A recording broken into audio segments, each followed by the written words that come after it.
everybody, it is day 201. The high in my area is 97 degrees. So we're sticking with the varsity goal. It's a heat wave this week, so we're probably going to do the varsity goal the whole week. For the next row, we're going to do 1 double crochet in the first space, 3 double crochets in every other space all the way down to the end, and we're going to end with 2 double crochets. I hope everyone has a wonderful Wednesday. Today I'm going to tell you some stories from childhood about times at amusement parks. Since it's summertime and it's hot, it made me think of that. So I hope you enjoy that and enjoy the rest of this video.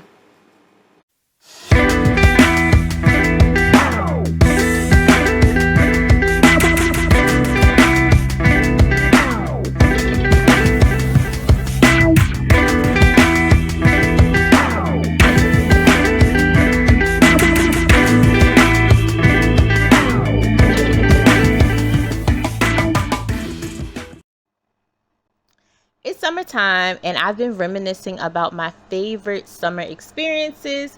And one thing about me is I love amusement parks. From the time I was a child up until my mid-20s, every summer I was at somebody's amusement park getting on all the rides. So I just wanted to share with you a couple stories about my amusement park experiences that I think are entertaining or I think you would enjoy. So the first one is when I was around 8 years old.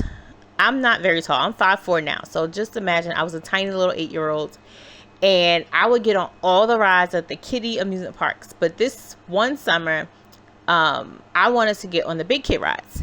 And my dad has a love for roller coasters, amusement parks. I think that's where I get it from.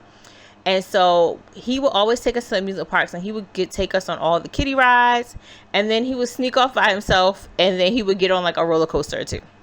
So this day we were at an amusement park, not maybe like an hour or so from my house on the beach. We had spent the day at the beach and this was like the afternoon and we were going on rides now. And so my dad had took us on a couple kiddie rides and then he was going to leave us with our mom while he went and got on a roller coaster. Now this wasn't a really big amusement park, so there was maybe 2 roller coasters at this beach. But my dad was going to go and I was like, no, Daddy, I want to go with you too. And he was like, you sure? And I was like, yeah, I'm sure. I think I'm big enough. So he said, okay, we can try it. So I walked with him. I'm so excited. I'm getting on a big kid roller coaster with my dad. And we walked down to the roller coaster. Now we get there and they have the little stick to measure you to see if you're tall enough to get on the ride. And I was barely there, but I made it. I was tall enough to get on this ride. So I was super excited. So my dad's like, okay. So we get in a line. And as we're in line, I'm just watching people on this roller coaster. I'll describe the roller coaster for you. It's one of those coasters that goes up. I had a couple loops.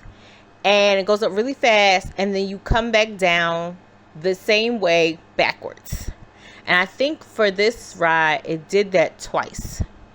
So you got to experience the ride, I guess, frontwards and backwards twice. So it seemed like fun. The people on the roller coaster, of course, they're screaming, but no one's screaming like they're terrified. They're like just having fun. So I'm excited. I'm not scared at all while we're in this line. Because I'm thinking this is going to be like all the other kiddie roller coasters, just bigger. So we get in, buckle in. I'm excited.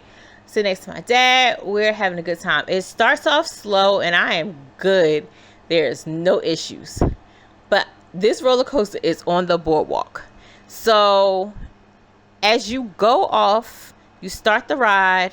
It's fine. And I think I was okay at the beginning of the ride. But then it started to speed up a little bit. And as the roller coaster got higher, it looks like you're about to fall in the ocean. Because it's no longer, this part of the roller coaster is no longer on the boardwalk. It's over the sea. And I think that's what started my terror. So I, in my head, am freaking out. And we're going faster. And then we do one loop. And that was it. I began to holler and scream like I was in a horror movie and someone's chasing me with a knife. I was terrified. Tears everywhere. And I am screaming my heart out like, no, no, no. I don't want this. And like terrified, screaming, crying. My dad's like cracking up. He does not care about me at all. He's horrible. He's cracking up, and I am terrified. And also during this roller coaster, as I'm screaming, crying, they're taking pictures. So we go up, and I guess the person conducting the roller coaster feels for me, and I thank God for them. And so we go up really fast, but when we come back, I saw everyone else come back really fast. We're not coming back as fast as other people, but I am still crying bloody murder while we're on this roller coaster.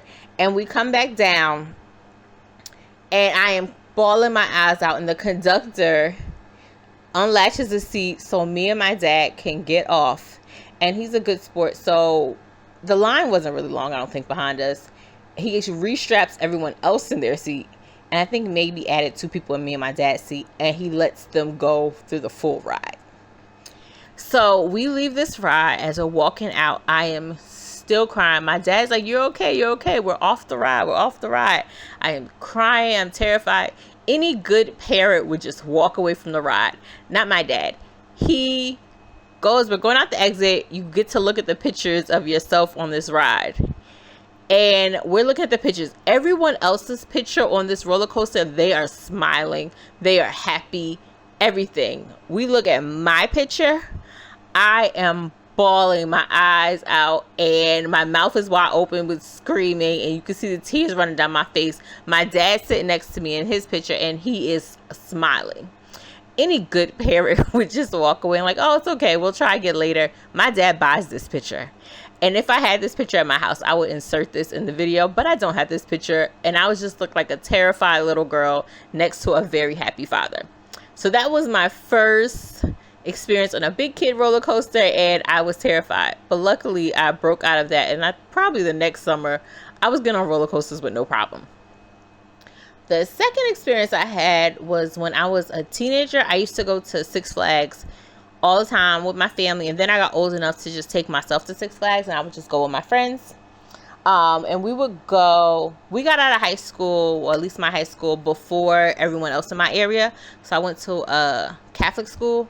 So we would get out a couple weeks earlier than like the kids in the public and the private schools for some reason. So we got out of school earlier, so we would go to Six Flags during like a weekday, and it would not be crowded, and we'd be able to get on all the roller coasters we wanted without long lines. So the way we used to work, we used to go into the roller coaster we think would have the longest line first, and then do the rest of the rides. So this roller coaster is called Nitro. The way this roller coaster works, you don't have like a full harness on you. It's just like how do I describe it? Just a belt on your waist, just like strapping you in. And that's because this roller coaster doesn't have like loops. It's just a lot of up and down, like hills, and a lot of fast turns. So I love this roller coaster. It's really fun. It's really, really, really tall. So we get in line for a roller coaster. Everything is fine. We buckled in, and when the roller coaster starts, you start off with this really, really big drop. So it goes up, it goes around, everyone's in, you strap in, and you're going up. It's like a crank. You're just going up this hill, and it doesn't go fast at all as you're going up the hill. It's really, really slow.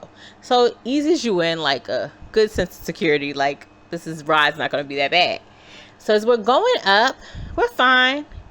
We're anticipating a drop, and as you go up the roller coaster, they have signs on the side like you are now at the height of the Empire State Building or the Eiffel Tower or whatever, the Sears building. It says these signs, and we're going up and we're reading them as you get to the top, and as we're about to go over, the ride stops. And I feel so bad. I'm towards the middle of the of course, the roller coaster, and there are people in the front who are basically tipped over, ready to go down, but the ride has stopped, and we are sitting there like, what just happened? So now we're sitting there for like a couple seconds, and like, okay, for first couple seconds you're okay, like, okay, something happened with the ride, maybe they're gonna bring us back down and start us all over again. Okay, the first couple seconds were fine. Then after a couple minutes pass, people are scared because the ride has not moved. No one has said anything on the loudspeaker or announcement to us. So now we're just talking with each other, and there are people panicking behind me. My friends and I, we're not panicking, but we're just like nervous, like what's going on? Why aren't they just bringing us back down to the ride? Like electrical issues. We're just thinking that I had all the problems that could be happening with this roller coaster. And the people in the front, I think they're freaking out the most because they're probably getting headaches because it's hot. Their bodies are facing down because we're at the tip top. So they're basically in a free fall motion and they can't do anything. So then we see this guy walk up the steps. Now it takes him a long time to walk up these steps because, like I said, we're at the height of like the Eiffel Tower, all these tall buildings. We're like higher than that.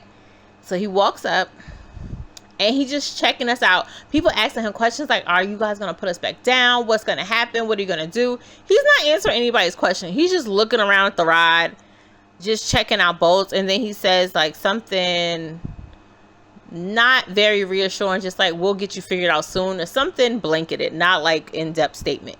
So that doesn't reassure anybody. So he walks up, he's looking at the ride, and I guess he said something in his walkie-talkie, and then he starts walking back down. So we're thinking, he's like, okay, he checked out the ride, and he's just going to let us go back down.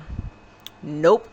No one says anything to us. And then all of a sudden, on the loudspeaker, they say something. I forget what the Six Flags motto or words they say, like good to go or something, all set or something like that. And they said ready. And then the ride just takes off. Now, every single one of us is terrified because they didn't tell us if they fixed anything. They didn't tell us what's wrong. We just know we're moving. This drop is immediate because we're already at the top. We drop, and I have never been so scared on a roller coaster in my life. We go through the ride. I am panicking, not because I'm scared of the roller coaster, because I love this roller coaster, because I'm scared that it's going to break down while I'm on it. But luckily, we get through the whole ride and nothing happens. Thank God. But as we pulling into the station, the guy was like, welcome back, guys. And we're like, woo, cheering and whatever for us. Like, you're ready to go again. Everybody's like, no. And then finally unbuckle us and we get out. So those are two of my experiences. Another quick one. This isn't a roller coaster, but this is an amusement park story. When I was about, let's say 11, I can't swim. In my head at the time, I can swim. I can float, but that's about it. I can doggy paddle, but I'm not a great swimmer. So we get to this water park and we're going through the different water rides. My parents told us to make sure whatever water ride we get on to get a life vest. I'm like, okay, whatever. So me and my sister get to the one ride, and it's like a slide, just a water slide. And I get to the top, and the guy was like, do you need a life vest? And I said no. And I only said no because when I walked past the ride, I saw the sign that said 5 feet. By this time, I'm like 4'10" or something. I'm almost 5 feet. So I'm like, I'm good. Like, I'll make it fine. I don't need a life vest for 5 feet of water. My sister decided not to get in the ride, but she's waiting at the bottom of the slide. So when I come out, we can go to the next ride together. So I get to the top and I go down the slide, and it's all fun and games, and I plop in the water and I sink and I don't come back up. Now I'm confused. I'm like, this is only 5 feet. I'm trying to stand up and I can't stand up. I can't stand up. I don't hear anything, but from my sister's retelling it, she said she's just looking at me in the pool and I'm not coming back up. And she yells the lifeguard like, she's drowning. And then he comes over and pulls me out of the water. And he like checks me out. Luckily, I am okay. And he asks me, is like, are you okay? What's wrong? Anything in your body hurts? I'm like, no, I'm good. And then he's like, why didn't you put on the life vest? I was like, I only thought it was 5 feet. And then he points to the sign. It's like, this is 10 feet of water. And I said, oh. And I was done. I didn't get on any more water rides that day. I was finished. I think I went into the little wave pool, and that is the most I did that day. So those are a few of my amusement park stories. I hope you enjoyed, and I hope you enjoy the rest of this video and the rest of your